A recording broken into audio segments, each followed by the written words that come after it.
বিসমিল্লাহির রহমানির রহিম। আসসালামু আলাইকুম রহমতুল্লাহ। কেমন আছো তোমরা? আশা করি অনেক ভালো আছো। আমিও মহান আল্লাহ পাকের রহমতে অনেক ভালো আছি, আলহামদুলিল্লাহ। তো আজকে আমি তোমাদের মাঝে হাজির হয়েছি নতুন আরেকটি ভিডিওতে। আর আজকের এই ভিডিওটা হচ্ছে তোমরা যারা এসএসসি এক্সাম 2025 সাল পরীক্ষা দিতে যাচ্ছ তাদের জন্য গ্রামারে তুমিও 60 পাবে পার্ট 1, এরপরে পার্ট 2, পার্ট 3, পার্ট 4, পার্ট 5 এবং ফাইনালি পার্ট 6 চলে আসবে। তো অবশ্যই তোমরা এই পার্টগুলো অবশ্যই কন্টিনিউ করবা। আমি 100% বিশ্বাস করি এই প্রত্যেকটা ক্লাস যদি তুমি কন্টিনিউ করো তাহলে অবশ্যই তুমি গ্রামারে তুমি 60 বা অ্যাবাউট 60 মার্কস তুলে ফেলতে পারবা। ঠিক আছে? তো এর জন্য তোমাকে কি করতে হবে? প্রত্যেকটা এপিসোড বা প্রত্যেকটা ক্লাস তোমাকে কন্টিনিউ করতে হবে। তো আজকের ক্লাসে আমি তোমাদেরকে আলোচনা করে দেব যে gap filling activities with clues, মানে উইথ ক্লুজ থাকলে সেই ক্ষেত্রে তুমি কিভাবে শূন্যস্থান পূরণ করবা। জাস্ট মাত্র দুইটা টেকনিক, এই দুইটা টেকনিকের মাধ্যমে তুমি এটা পারবা। ঠিক আছে? তো অবশ্যই ভিডিওটি শুরু থেকে শেষ পর্যন্ত কন্টিনিউ করো। যারা আমার চ্যানেলটা এখনও সাবস্ক্রাইব করো নাই দ্রুত এখনই সাবস্ক্রাইব করে দাও। ওকে, দেখো টেকনিক, দেখো যে 1 নাম্বার টেকনিক যেটা, সেটা হচ্ছে যে নাউন বা প্রোনাউনের পরে প্রিপজিশন বসে, আবার প্রিপজিশনের পরে নাউন বা প্রোনাউন বসে। এরপরে নাউন বা প্রোনাউন কার কাজ করে?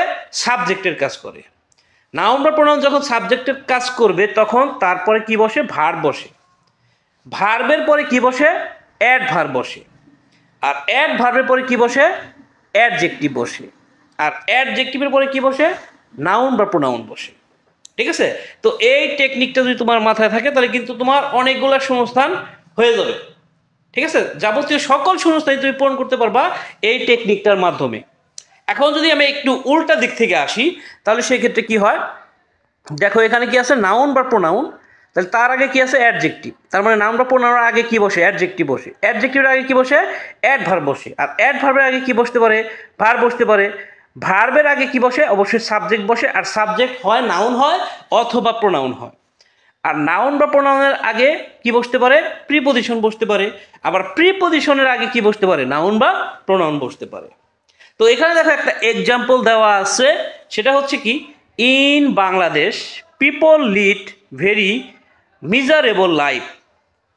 বাংলাদেশের মানুষ কি করে? মিজারেবল লাইফ অতিবাহিত করে, মানে কষ্টময় জীবন অতিবাহিত করে। তো এইখানে তুমি যদি খেয়াল করো তাহলে দেখো যে এখানে প্রিপজিশন ইনের পরে একটা নাউন বসছে বাংলাদেশ। এরপর দেখো এখানে আরেকটা নাউন আছে পিপল, এটা এখানে সাবজেক্টের কাজ করতেছে। সাবজেক্টের পরে কি বসে? ভার্ব বসে। লিড মানে অতিবাহিত করা। আর ভার্বটা কি? কোনো কাজ করা বা কোনো কাজ হওয়া, এটাকে আমরা কি বলি? ভার্ব বলি। তার মানে সাবজেক্ট যদি হয়, সাবজেক্টের পরে কি হয়? ভার্ব হয়। ভার্বের পরে অবশ্যই অ্যাডভার্ব বসবে। অ্যাডভার্ব বলতে আমরা কি বুঝি? কোনো অ্যাডজেক্টিভের সাথে যদি তুমি এলওয়াই যোগ করে দাও তাহলে সেটা হচ্ছে অ্যাডভার্ব। তবে ভেরি হচ্ছে এলওয়াই ছাড়ায়, এটা একটা অ্যাডভার্ব। তো ভেরিটা কি? একটা অ্যাডভার্ব। তো অ্যাডভার্বের পরে কি বসে? অ্যাডজেক্টিভ বসে। যেমন এখানে মিজারেবল, কষ্টময় জীবন। কেমন জীবন? কষ্টময় জীবন। কেমন দিয়ে প্রশ্ন করলে কি পাওয়া যায়? অ্যাডজেক্টিভ পাওয়া যায়। ঠিক আছে? তো কেমন জীবন তারা অতিবাহিত করে? তারা কষ্টময় জীবন অতিবাহিত করে। আচ্ছা, এরপর দেখো এই অ্যাডজেক্টিভের পরে শব্দটা অবশ্যই কি হবে? নাউন হবে। তার মানে অ্যাডজেক্টিভের পরে শব্দটা কি হয়? নাউন হয়। কিংবা নাউনের আগে শব্দটা কি হয়? অ্যাডজেক্টিভ হয়। এবার আসো টেকনিক 2তে চলে যাই, যে এ এন ডি অর্থাৎ আর্টিকেলের পরে যদি নাউন পাও তাহলে তারপরে আবার কি বসে? প্রিপজিশন অফ বসে।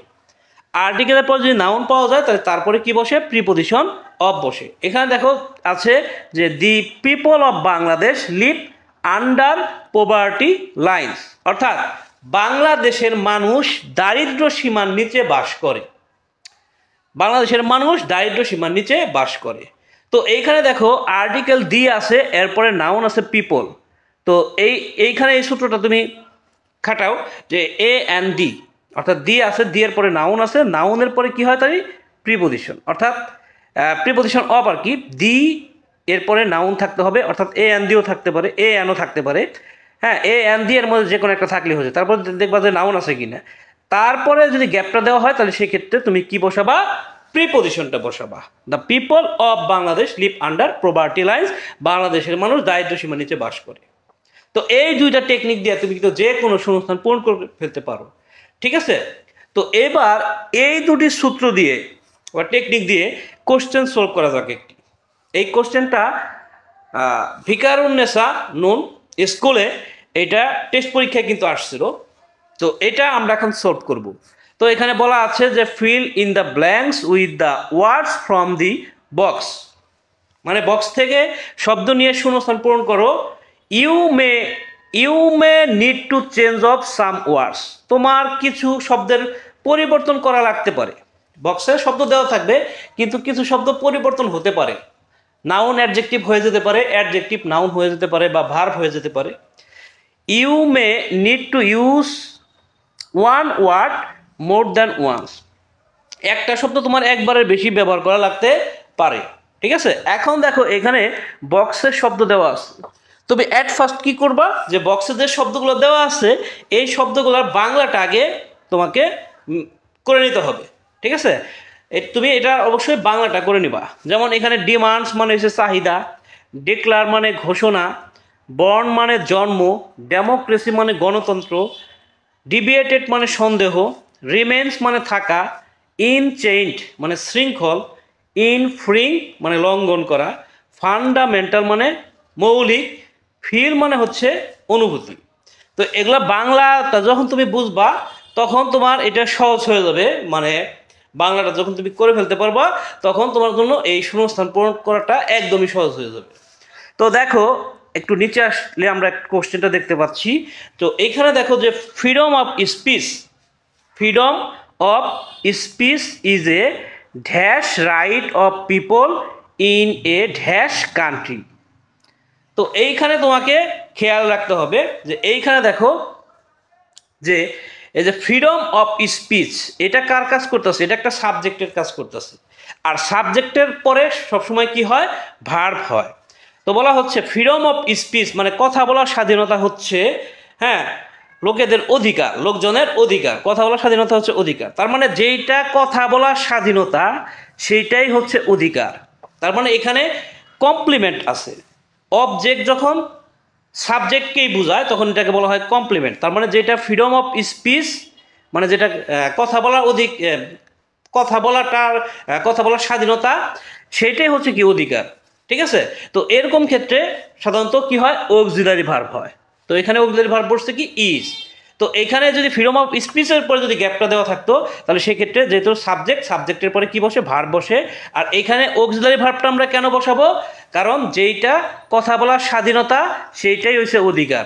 এই জন্য সাবজেক্ট আর অবজেক্ট এক হওয়ার কারণে তোমাকে অক্সিলারি ভার্ব এম ইজ আর ব্যবহার করতে হবে, ঠিক আছে। এরপর দেখো যে রাইট আছে, রাইট মানে কি অধিকার, এটা একটা নাউন। রাইট মানে কি অধিকার, এটা একটা নাউন। তো নাউনের আগে কি আমরা কি পড়ছি, নাউনের আগে আমাদের কি করতে হবে, নাউনের আগে আমাদের যে জিনিসটা করতে হয় যে নাউন বা প্রোনাউনের আগে হয় প্রিপজিশন হবে, নাউন বা প্রোনাউনের আগে কি হবে, প্রিপজিশন হবে, অথবা নাউন বা প্রোনাউনের আগে কি হবে, অ্যাডজেক্টিভ হবে। নাউন বা প্রোনাউনের আগে হয় প্রিপজিশন হবে, না হলে অ্যাডজেক্টিভ হবে। তো এইখানে বক্সের মধ্যে কোথাও কিন্তু কোনো প্রিপজিশন দেওয়া নাই, তাহলে এখানে আমাদের অ্যাডজেক্টিভটা খুঁজে বের করতে হবে যে অ্যাডজেক্টিভ বসবে। তো এখানে অ্যাডজেক্টিভ কোনটা, অ্যাডজেক্টিভ হচ্ছে ফান্ডামেন্টাল মানে এখানে মৌলিক অধিকার। তার মানে কথা বলার স্বাধীনতা হচ্ছে মানুষের মৌলিক অধিকার ইন এ ড্যাশ কান্ট্রি। তাহলে আবার কিন্তু কি আছে, আবার নাউন আছে, তাহলে এখানেও আবার কি অ্যাডজেক্টিভ করতে হবে। আমরা কি পাইছি, কান্ট্রি পাইছি, এই জন্য এখানে আমাদের কি করতে, বক্সে আমাদের ডেমোক্রেসি যে শব্দটা আছে যার অর্থ হচ্ছে গণতন্ত্র, এই ডেমোক্রেসি শব্দটাকে আমাদের কি করতে হবে, আমাদের এটা অ্যাডজেক্টিভ করতে হবে। তো ডেমোক্রেসি শব্দটাকে যদি আমরা অ্যাডজেক্টিভ করি তাহলে এটা হয় কি ডেমোক্রেটিক। তো এটা বি নাম্বার অ্যান্সারটা কি ডেমোক্রেটিক মানে গণতান্ত্রিক দেশ, ঠিক আছে, গণতান্ত্রিক দেশ। আচ্ছা, এরপর আমরা যাব যে they are free to express their thoughts and dash.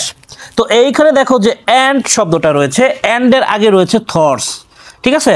তো তোমাকে মনে রাখতে হবে যে অ্যান্ডের আগে, এই অ্যান্ড শব্দটার আগে যে টাইপের শব্দ থাকবে এরপরে কিন্তু একই টাইপের শব্দ হবে, অর্থাৎ এন্ডের আগে যদি নাউন হয় তাহলে তারপরেও কিন্তু তোমাকে নাউন রাখতে হবে, এন্ডের আগে যদি ভার্ব হয় তাহলে পরেও তোমাকে ভার্ব রাখতে হবে। তো এখানে যে এন্ডটা রয়েছে, এই এন্ডের আগে রয়েছে থটস, তো এই থটস থাকার কারণে আমরা এখানে কি আছে, ফিল আছে, ফিল যার অর্থ হচ্ছে অনুভূতি। তো ফিল থেকে আমাদের করতে হবে কি, ফিল থেকে আমাদের এটাকে রাখতে হবে ফিলিংস। তো এখানে সি নাম্বার অ্যান্সারটা হচ্ছে কি, সি নাম্বার অ্যান্সারটা হচ্ছে কি ফিলিংস। ওকে, এখানে থটস অ্যান্ড ফিলিংস। এরপরে দেখো কি আছে, দেয়ার নিডস অ্যান্ড, আবার দেখো এই যে অ্যান্ড রয়েছে, অ্যান্ড কথাটা আবার কিন্তু পাওয়া গেছে। তো অ্যান্ডের আগে কি আছে, নিডস রয়েছে। তো অ্যান্ডের আগে যেহেতু নিডস রয়েছে তাহলে অ্যান্ডের পরেও এই একই টাইপের শব্দ হবে। তো নিডস বলতে এখানে কি চাহিদা, তো চাহিদা এবং ডিমান্ড, নিডস মানে প্রয়োজন, সরি নিডস মানে হচ্ছে কি প্রয়োজন, আর ডিমান্ডস মানে হচ্ছে চাহিদা, প্রয়োজন এবং চাহিদা। তো এখানে ডিমান্ড এর সাথে এস করাই আছে, তো এইটা আমরা কি রাখবো, ডিমান্ডস কথাটা রাখবো, ঠিক আছে, ডিমান্ডস। ওকে, এরপরে দেখো যে ই নাম্বারটা আমরা দেখবো, ই নাম্বার আছে কি, দে do not dash upon the similar rights of others, they do not dash upon the similar rights of others. তো এই জায়গাতে তুমি খেয়াল করো যে ডু নট আছে, ডু নট অর্থাৎ ডু ডাজ ডিড এর পরে ভার্বের বেস ফর্ম হয়, মানে ভার্বের প্রেজেন্ট ফর্ম রাখতে হবে। তো এখানে ভার্ব কোনটা আছে, আমাদের ভার্ব এখানে আমাদের দেখতে হবে বক্সের মধ্যে ভার্ব কোনটা আছে। তো বক্সের মধ্যে আমাদের ভার্ব আছে কি, ইনফ্রিং, বক্সের মধ্যে আমাদের ভার্ব আছে ইনফ্রিং। দে ডু নট ইনফ্রিং মানে তারা অন্যজনের অধিকার খর্ব করে না, অধিকার লঙ্ঘন করে না। হ্যাঁ, তো এখানে আমাদের কি হবে, দে ডু নট ইনফ্রিং আপন the similar rights of others, তারা অন্যজনের অধিকার কি করে না, খর্ব করে না। আচ্ছা, এরপরে আমাদের দেখতে হবে পরবর্তীতে F number, man is dash free, man is dash free, মানুষ ফ্রি মানে মানুষ জন্মগতভাবে ফ্রি। তো man is born free, man is born free, যেহেতু এখানে সাবজেক্টের পরে অক্সিলারি আছে, সাবজেক্টের পর যখন অক্সিলারি ভার্ব থাকে এরপরে V3 মানে ভার্বের পাস্ট পার্টিসিপল রাখতে হয়। তো এইখানে আমাদের পাস্ট পার্টিসিপল বর্ন আছে, তো এই বর্নটাকে আমরা এখানে রাখবো, ঠিক আছে। ম্যান ইজ বর্ন ফ্রি, মানুষ জন্মগতভাবে স্বাধীন, but everywhere he is in change, কিন্তু প্রতিটি ক্ষেত্রে সে হচ্ছে শৃঙ্খলাবদ্ধ থাকে। দিস এক্সিওমেটিক সর্বজন স্বীকৃত, হ্যাঁ সর্বজন স্বীকৃত, দিস এক্সিওমেটিক এটা এখানে সাবজেক্টের কাজ করতেছে, দিস এক্সিওমেটিক এটা এখানে সাবজেক্টের কাজ করতেছে। আর আমরা যদি সাবজেক্টের পরে ভার্ব হয় তো এখানে আমাদের ভার্ব রাখতে হবে, তো এইখানে হবে কি ইজ ডিক্লার্ড। এখন কথা হচ্ছে আমরা শুধু ডিক্লার কেন দিলাম না, ইজ ডিক্লার্ড কেন দিলাম। কোনো সেন্টেন্সে যদি সাবজেক্টটা বস্তু হয় তাহলে সেক্ষেত্রে আমাদের অক্সিলারি প্লাস ভার্ব 3 রাখতে হবে। তো এখানে হবে this axiomatic is declared of social scientist show how dash man. তো ড্যাশের পরে আমরা কি পাইতেছি, ম্যান শব্দটা পাইছি। তো ম্যান শব্দটা থাকার কারণে আমাদের অবশ্যই আমরা জানি যে অ্যাডজেক্টিভ বসাইতে হয়। যদি আমরা গ্যাপের পরে নাউন পাই তাহলে হয় ওখানে আমাদের প্রিপজিশন বসাইতে হবে অথবা অ্যাডজেক্টিভ বসাইতে হবে। যেহেতু আমাদের বক্সের মধ্যে প্রিপজিশন নেই তাহলে আমাদের অ্যাডজেক্টিভ বসাইতে হবে।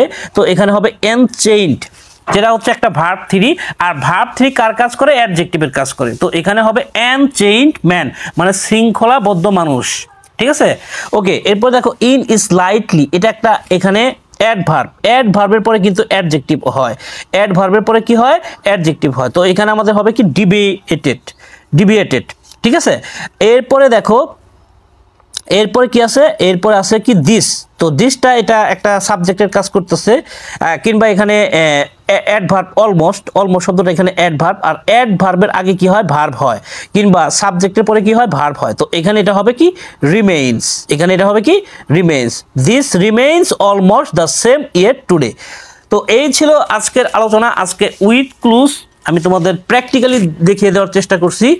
তো আশা করি তোমরা বিষয়টা বুঝতে পারছো। তো এই ছিল আজকের আলোচনা, পার্ট 2 দেখার জন্য আমন্ত্রণ রইল। সে বন্ধু সবাই ভালো থাকো, সুস্থ থাকো, সুন্দর থাকো। টাটা, আসসালামু আলাইকুম রহমতুল্লাহ।